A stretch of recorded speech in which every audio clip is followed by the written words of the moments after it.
Alors, comment est-ce que des étudiants de médecine pourraient apprendre à mieux connaître la santé publique? En fait, bon, tout d'abord, c'est certain qu'on peut toujours parler à des experts de santé publique, à des médecins de santé publique. Il y en a plusieurs dans toutes les provinces, puis habituellement, ils sont assez facilement accessibles. Et on peut cibler un domaine qui nous intéresse davantage, puis bon, essayer de trouver un médecin qui pratique dans ce domaine-là. Ensuite, il y a tous les stages qui se font en santé publique aussi. Soyez créatifs, essayez de trouver quelque chose qui vous allume parce que la diversité est très grande, puis les possibilités sont énormes. Puis finalement, je dirais aussi de s'impliquer, pendant le programme de médecine, de s'impliquer dans des activités extracurriculaires. Moi, c'est là que j'ai appris surtout, en m'impliquant dans des organismes pour les populations vulnérables, entre autres, ou des organismes qui travaillent strictement sur le revenu, sur le logement. Ça fait toujours du bien pour ces organismes-là, dans le fond, qu'on puisse apporter un point de vue plus santé, si on veut. Donc, ça va les bénéficier à eux, mais en même temps, vous allez apprendre beaucoup sur la santé publique dans un sens plus large. Donc, si vous êtes étudiant en médecine, puis vous vous intéressez, vous pensez que ça pourrait vous intéresser la santé publique, bon, évidemment, c'est de faire un stage pour savoir vraiment de quoi il s'agit. C'est quand on le fait qu'on comprend qu'on a une meilleure idée de c'est quoi la santé publique. Des stages, on peut en faire partout.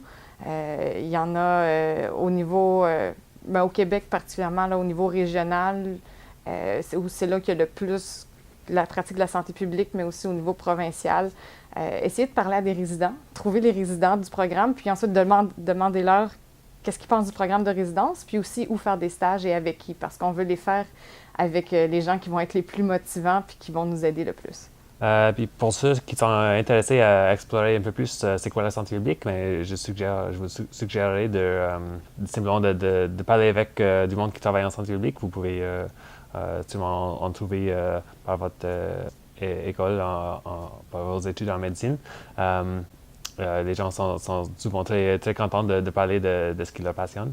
Puis, vous pouvez faire des stages de 2 semaines ou un mois pour voir concrètement qu'est-ce qu'une personne fait. Vous pouvez faire du shadowing, de suivre un médecin en santé publique ou quelqu'un d'une autre profession aussi pour voir, juste passer une journée pour voir c'est quoi le concret au quotidien. Il y a aussi des ressources en ligne que vous pouvez consulter pour apprendre un peu plus. Pour un étudiant de médecine qui est intéressé en santé publique, ma recommandation, c'est si vous y avez pensé, c'est parce que c'est un domaine qui est probablement excellent pour vous. N'hésitez pas à aller rencontrer des spécialistes qui sont déjà dans ce domaine-là, à aller rencontrer des gens qui ont fait carrière, des gens qui commencent à faire leur résidence, et n'hésitez pas à faire des stages.